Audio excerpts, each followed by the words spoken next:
Olá, meu irmão, minha irmã, preparados para mais uma mega aula do nosso CCMT Descubra, e a minha recomendação é: para tudo que você está fazendo agora, não assista essa aula que vai ser tão rapidinha aí, se distraindo, mexendo no celular. Foca no foco aqui e vem comigo, porque nós estamos na nossa aula 3 e vamos falar das práticas da nova vida. E quais são essas práticas? A leitura da Bíblia e a oração. Isso é algo que vai te acompanhar agora por toda essa jornada de caminhada com o Senhor. Então se liga aí e fica comigo. Vamos orar nesse momento. Feche os seus olhos aí onde você estiver. Só se estiver dirigindo alguma coisa assim, aí não, hein? Mas vamos orar. Pai, no nome de Jesus, eu te agradeço pela vida de cada irmão, de cada irmã que está aqui nesse momento, crescendo, aprendendo, crescendo na Tua palavra, na revelação do Teu Espírito. E eu peço, Deus, que o Teu poder, que a Tua graça venha nos inundar nesse momento, para que nós entendamos e possamos caminhar naquilo que o Senhor tem para cada um de nós, no nome de Jesus. Amém. Amém. Meu irmão, como que está a sua vida fitness aí? Algo que está em alta agora, todo mundo quer ser fitness, né? Porque essa geração se despertou para os benefícios que bons hábitos, uma vida saudável, de alimentação, de exercício, do que isso gera na nossa vida. Eu, há praticamente 1 ano e meio, eu comecei a dar uma remodelada disso na minha vida, comecei a me alimentar melhor, comecei a praticar exercícios. Eu tenho visto a diferença disso na minha disposição, na minha saúde, na minha qualidade de vida de modo geral. Na nossa vida espiritual não é diferente. Se nós trouxermos bons hábitos para a nossa vida espiritual, isso vai trazer resultados aí maravilhosos e espetaculares para que nós sejamos discípulos de Jesus verdadeiramente, vivendo o melhor de Deus nessa terra. E assim como nessa vida saudável do corpo, nós temos desafios para cumprir, para fazer. Também quando nós falamos da nossa vida espiritual, da mesma forma, adquirir esses bons hábitos são uma prática desafiadora, porque na maioria das vezes nós estamos falando de coisas que num primeiro momento elas não vão ser prazerosas. Assim como fazer um exercício, correr, ir para a academia treinar, pegar peso, dificilmente você encontra alguém que vai falar assim: não, eu amo isso daqui, é o que eu mais gosto. Acha uns doidos aí de vez em quando que gosta, né? Mas na maioria das vezes não tem a ver com simplesmente o ato de gostar. Tem a ver com o ato de necessitar, de precisar daquilo para gerar uma qualidade de vida e crescimento. E é isso que eu quero te desafiar hoje.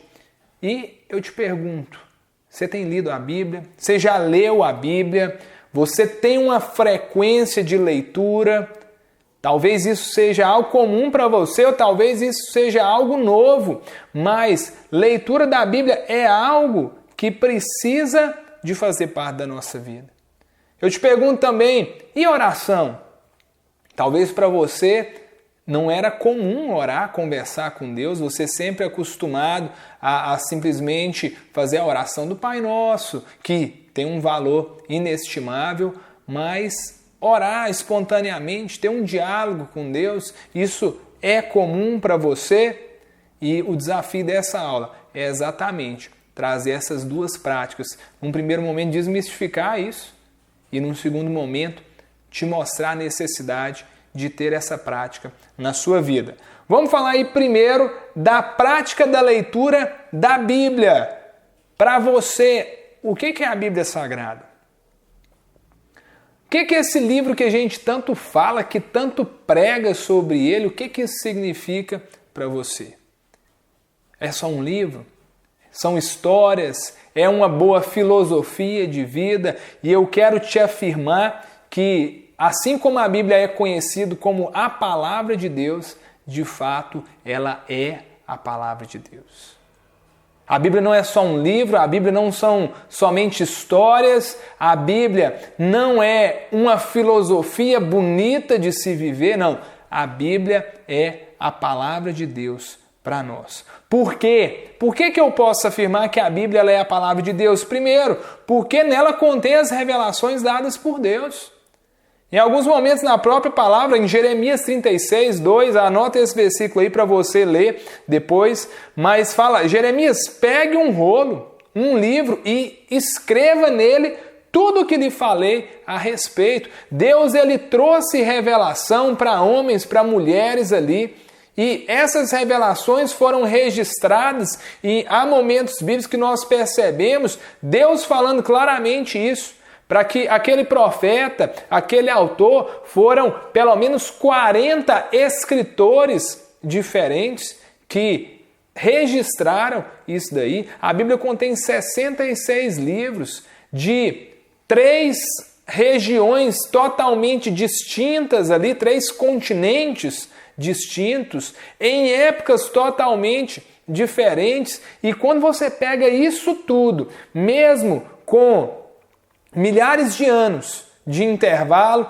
entre alguns registros, pessoas totalmente diferentes, em tempos diferentes, em culturas diferentes. Quando você pega todos esses escritos, você vê que ela tem uma consonância, uma clareza, uma harmonia tão grande que não dá, querido, para simplesmente achar que ela é um livro qualquer. Se, ainda que uma pessoa me dissesse que não crê que a Bíblia é a palavra de Deus, o mínimo que ela deveria era ficar curiosa para um livro que faz tanto sentido, né? Um livro, entre aspas, na verdade é uma reunião de vários livros, que com todos esses dados que eu te passei, tem uma harmonia, uma coerência tão grande como a palavra de Deus. Eu também posso afirmar que a Bíblia é a palavra de Deus porque o próprio Deus é o inspirador do texto bíblico. Nós vemos aí em 2 Timóteo 3,16, quando Paulo ele fala para Timóteo, toda a Escritura Sagrada é inspirada por Deus. Ou seja, quer dizer que homens foram cheios do Espírito e registraram esses escritos do próprio Deus. Agora eu te pergunto, se a Bíblia é a palavra de Deus, como que ela deve ser lida? E no mínimo que eu posso te dizer é que ela tem que ser lida primeiramente com temor, mas com expectativa e com uma busca de receber uma iluminação do Espírito Santo para receber ou ter a revelação dessa verdade bíblica que Deus queria colocar ali. Então, essa maneira correta é entender, meus irmãos, que a Bíblia ela não é um livro qualquer. Ela é um livro vivo, onde o próprio autor está nesse momento dentro de você, que é o Espírito Santo. Eu não sei se você já teve essa experiência de ler textos bíblicos e às vezes até já é a segunda, terceira, quarta, 10ª vez que você lê aquele texto, mas você sentir algo totalmente diferente, aquilo fazer um sentido para a sua vida como nunca fez antes. Isso é maravilhoso, é porque o Espírito Santo ele testifica dessa palavra para nós. Entender isso é tão maravilhoso e nos dá ainda um temor ainda maior para que a gente possa viver isso de uma forma mais diferente e principalmente de uma forma a dar a importância que a leitura da palavra ela tem para nós. Ler a Bíblia não é simplesmente para obter informações. Assim como eu vou ler uma enciclopédia, assim como eu vou ler uma história de ficção ali, vou pegar o Senhor dos Anéis e... Não tem a ver com isso. Não é mera obtenção de informações, mas é que ali nós vamos nos tornar mais íntimos de Deus porque nós vamos conhecer ao Senhor. Nós vamos conhecer a vontade de Deus para nós. E não estou aqui querendo ignorar o fato de que a Bíblia, sim, ela traz informações valiosas. Tanto é que a história do povo hebreu, fatos da antiguidade, eles são corroborados por toda a história bíblica.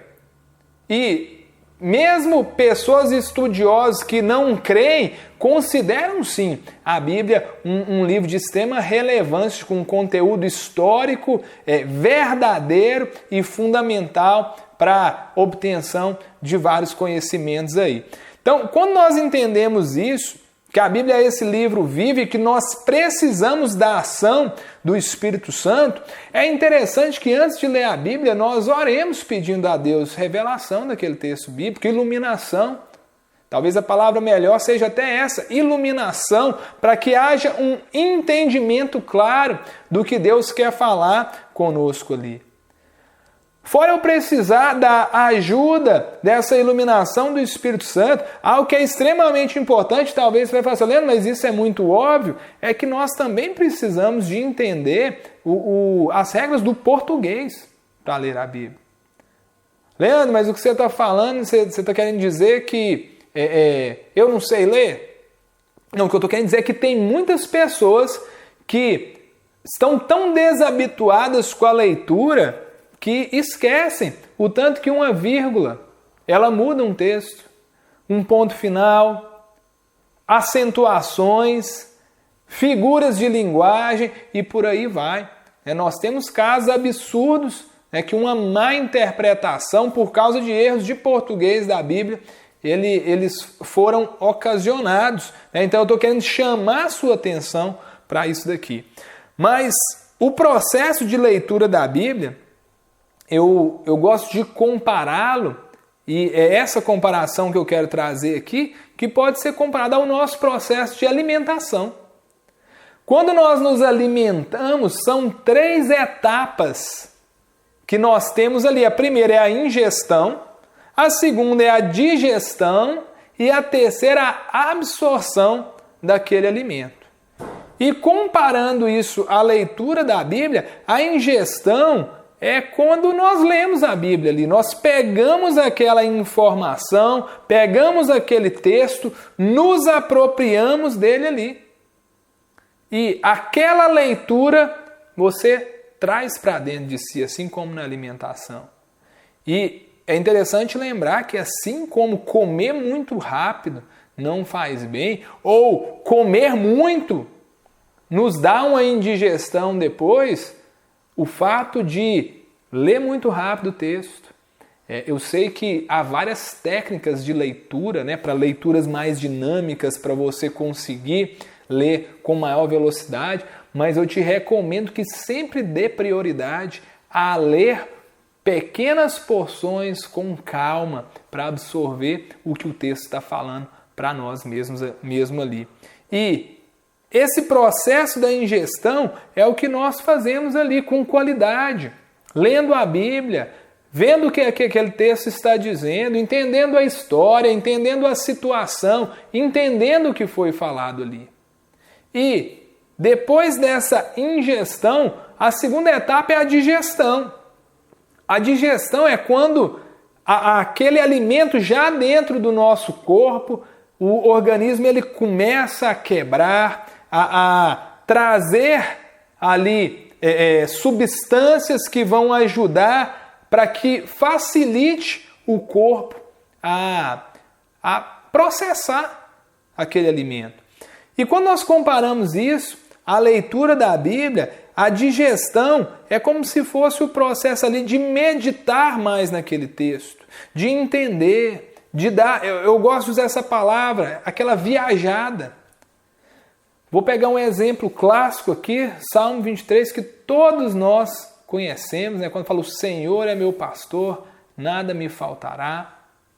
Só essa pequena porção você traz aquela informação e você começa a meditar naquilo, cara de meditação agora. Senhor é meu pastor, nada me faltará. E aí você começa a imaginar como está a sua vida. Olha, essa dificuldade financeira, esse problema dentro da minha casa, no relacionamento com meus filhos, com meus pais, aquela situação no trabalho. E você medita, se o Senhor é meu pastor, apesar disso tudo, nada vai me faltar. Ele vai estar comigo.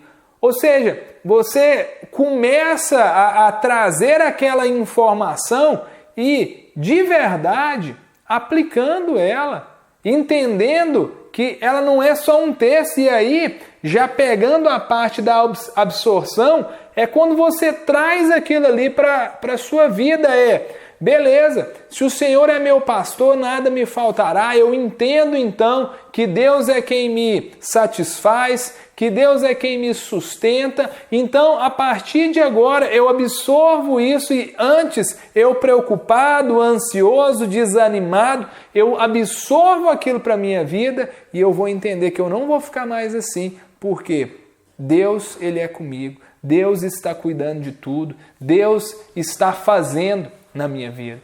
Então deu para perceber que com um exemplo simples eu consigo trazer a dimensão, um texto pequeno, mas que pode mudar totalmente a minha forma de pensar, de agir, de vivenciar a cada momento. Então é isso que nós temos que fazer. Uma informação correta, uma informação tão abençoadora quanto a da palavra, quando ela é trazida para a minha vida e colocada em prática, isso muda a minha história. Isso muda a minha forma de viver. Deu para entender isso, meu irmão? Tanto que é poderoso o que nós temos nas mãos. E aí, eu vou te dar algumas dicas agora para na prática você começar a fazer isso. Nós já falamos de uma delas que, primeiro, ore a Deus para que o Espírito Santo ele traga entendimento daquele texto. Ore, comece orando. Segundo, escolha uma versão da Bíblia mais fácil de ser entendida. Nós temos várias traduções e algumas delas são utilizando palavras bem antigas, mais arcaicas mesmo. E isso pode gerar uma dificuldade, porque você vai precisar até de um dicionário.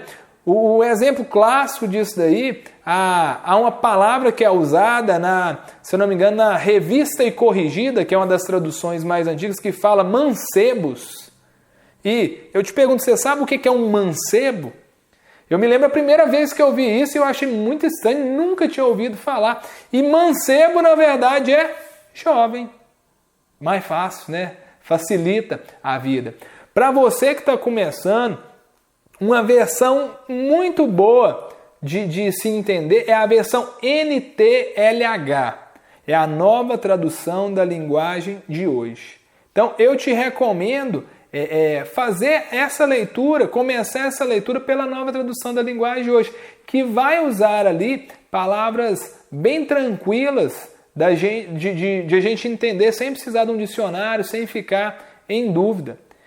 Se você fala, não, Leandro, eu quero, não precisa ser uma versão tão atualizada, outra que eu gosto muito, a NVI, é a nova versão internacional.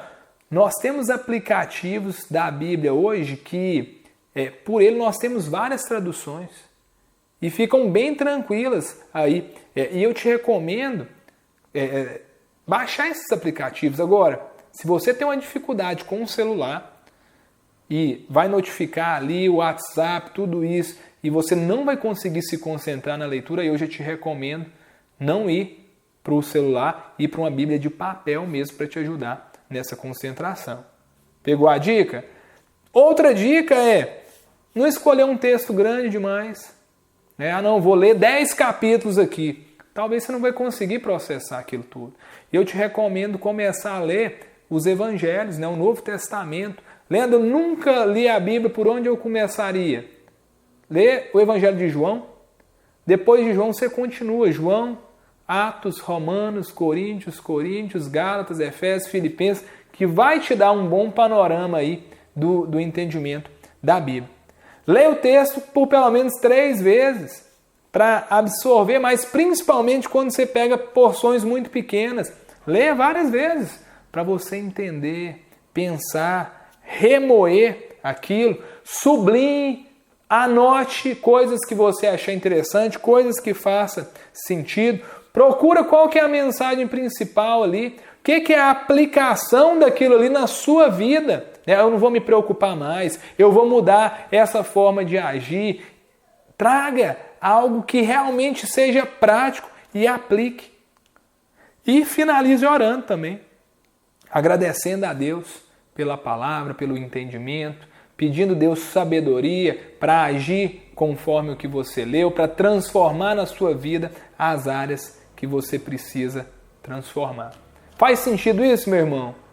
Faz sentido isso, minha irmã? Leitura da Bíblia, algo fundamental. E, em segundo lugar, a prática da oração. Para você, o que é oração? Por muito tempo eu mistificava muito o que era oração, pensava que era uma coisa extremamente difícil, uma coisa que nem todos conseguiriam fazer, porque tinha que ter quase que um curso aí para poder conseguir. E oração nada mais é do que conversar com Deus. É essa prática de conversar, de abrir o seu coração para Deus, de você falar: Deus, eu te agradeço por esse dia, peço que o Senhor me abençoe no meu trabalho hoje, me perdoe por aquela ira, por aquele pecado que eu cometi. Pronto, do seu jeito, com as suas palavras. Oração tem a ver com conversar e escutar a Deus também. Deus testifica ao nosso coração. E oração não é simplesmente ficar repetindo algo. Como eu disse lá no início, a importância da oração do Pai Nosso, ela tem sim a sua importância, mas no próprio Evangelho de Mateus, no capítulo 6, nos versos 7 e 8, vai falar para que nós não oremos com vãs repetições, como os pagãos que ficam repetindo e repetindo. Nós vamos ter a nossa oração sincera, de coração, para Deus. E é importante nós lembrarmos que a oração ela é 100% um ato de fé. Por quê? Porque nós não conseguimos ver a Deus. É uma conversa com alguém que você não vê, mas que você sabe. Que em alguns momentos você tem a oportunidade de sentir que Ele está ali. Confiar que há um Deus que nos ouve, que nos direciona, e o sacrifício de Jesus na cruz, ele abre essa porta. Ele abre esse acesso que não é só um pastor que tem, não é só um líder religioso. Você pode orar a Deus, você pode falar, e a sua oração tem o mesmo poder que a minha. Por quê? Porque nós oramos não na nossa autoridade, mas no nome de Jesus. Hebreus 10, do 19 ao 22, vai falar que pelo sangue de Jesus nós temos acesso e nos achegamos com ousadia à presença de Deus. Já reparou que a gente sempre ora em nome de Jesus? Isso não é só um costume, isso não é só um dogma, é porque é na autoridade do nome de Jesus que nós podemos obter algo de Deus. Beleza, Leandro, mas qual que é o conteúdo, qual que é a frequência que eu tenho que orar? Olha, sua oração, ela pode e deve conter louvor e adoração. Louvor e adoração é como se a gente tirasse aquele tempo para elogiar, para engrandecer a Deus, o caráter de Deus, o que Ele tem feito. Deus, o Senhor é maravilhoso, o Senhor é grande, o Senhor é um Deus bom, o Senhor é um Deus amoroso. Deus, como eu te amo. Isso é louvor, isso é adoração. Ações de graça, agradecer. Deus, obrigado por esse dia que correu tudo bem. Deus, obrigado por aquela prova que eu fiz, o Senhor me deu calma, o Senhor me deu sabedoria. Deus, graças eu te dou, porque apesar das dificuldades, o Senhor tem me sustentado. Confissão de pecados, como eu falei. Deus, me perdoe, ainda tenho falhado nisso, esse pensamento, aquilo que eu fiz. Intercessão. Quando nós pedimos por outras pessoas. Quando nós pedimos, Deus, abençoa, cura fulano de tal. Ele precisa de um milagre, Deus. E a súplica, que é quando eu peço por mim. Tem gente que acha como se fosse errado pedir. Não, querido. Deus não tem problema com quem pede. Deus, eu te apresento esse sonho que eu tenho, esse desafio aqui. Faz isso, se move nisso daqui. Não tem problema em pedir ao Senhor. E quando nós falamos de períodos e de frequência de oração, olha, Leandro, eu tenho que orar todo dia, uma vez? Não se limite, querido. Busque orar todos os dias, mas a Bíblia fala de períodos que, por exemplo, Daniel orava 3 vezes ao dia, de manhã, de tarde e à noite. Marque, tenha na sua agenda um horário marcado para orar. Ore conforme a necessidade. Talvez alguém vai te pedir uma oração, algo acontece ali naquele mesmo momento. Deus, eu recebi essa notícia aqui agora, muda essa história, faz isso. Continuamente, quando a Bíblia fala, em 1 Tessalonicenses, orai sem cessar. O tempo todo em oração. Nem sempre para orar nós precisamos de estar num lugar secreto ali, mas orar, você está às vezes andando de carro, eu me lembro de alguma coisa, Deus faz isso, muda isso. Deus toca naquela situação.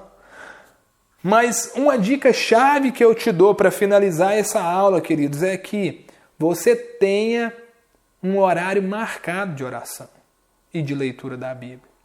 Escolha um horário bom. Não, vai ser antes de dormir. Nem sempre é um bom horário, porque você já está muito cansado. Talvez você vai começar a orar ali, Deus faz isso e cochila, só acorda no outro dia. Um horário que você está descansado, que você vai ter atenção, um local adequado, onde você não vai ser distraído, onde você não vai ter uma pessoa te interrompendo o tempo todo. E separe um tempo, marque na agenda. Leandro, é 10 minutos que eu tenho. Ótimo, começa com 10 minutos. E você vai ver que assim como lá atrás nós falamos da prática física, ninguém começa correndo 10 quilômetros, ninguém começa pegando 200 quilos de peso. Mas aos poucos nós conseguimos com disciplina agregar isso na sua vida. Talvez seus primeiros momentos de oração e de leitura da Bíblia vai ser 5 minutos.